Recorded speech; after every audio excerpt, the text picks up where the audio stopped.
Wouldn't be for us coming through here, keeping it dug open a couple of foot deep in our tour boats. They close off pretty much entirely. Southern part of this old river, is still pretty wide. Bigger fishing boats, party barges, stuff like that, all still use the big open southern part of Old River.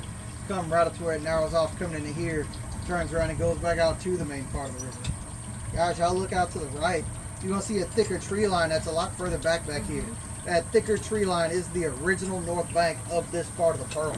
Just ready to show you how much this area is closed off over like the last 130 years.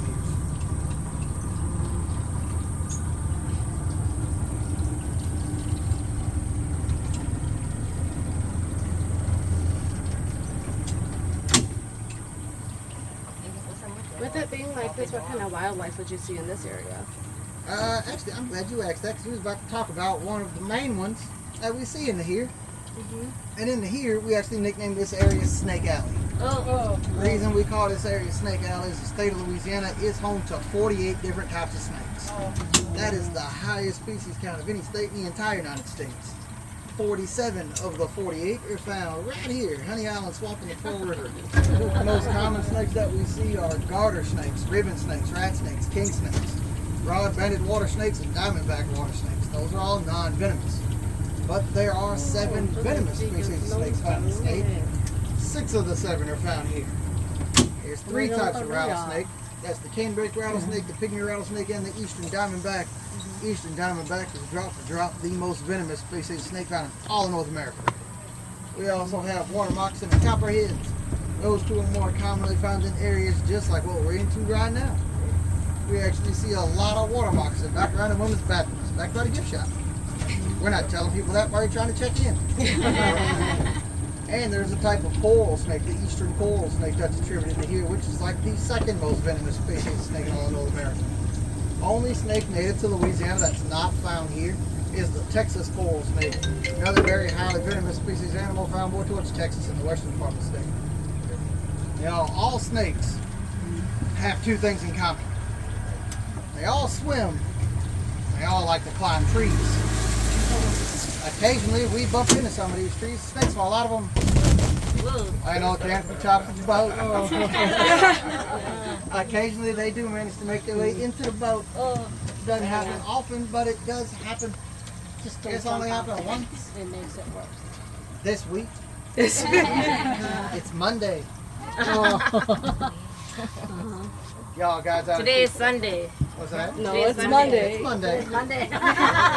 Women, it's hard enough for me to keep my day straight. Don't mess with me like that. Only way I know it's Monday is because I was off on Sunday. Yeah. Makes sense.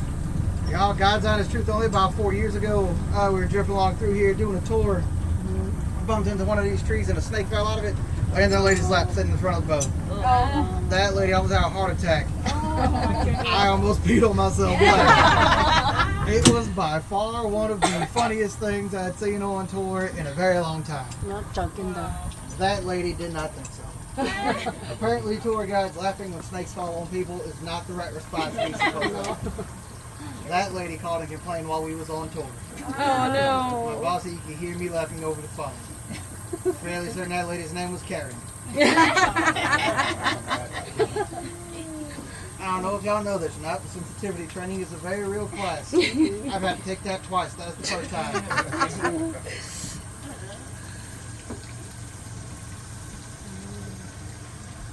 Now, y'all, a lot of these trees that we're passing under, kind of grazing the tops of the boats and grazing the sides of the boats, these are going to be the black willow trees.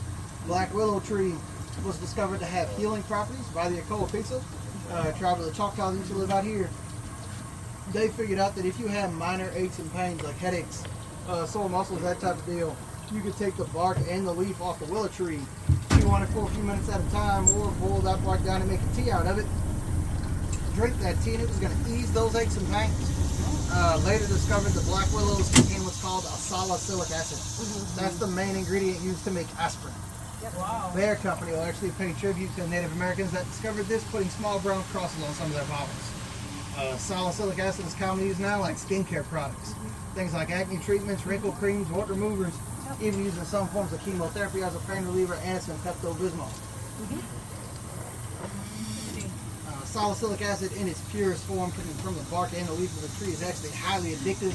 It's going to wreck your liver and kidneys, but you can still buy the bark and the extract in some herbal stores.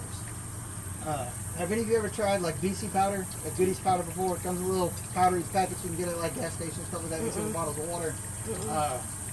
Well, the leaf out of the willow tree is like a milder version of a BC powder. It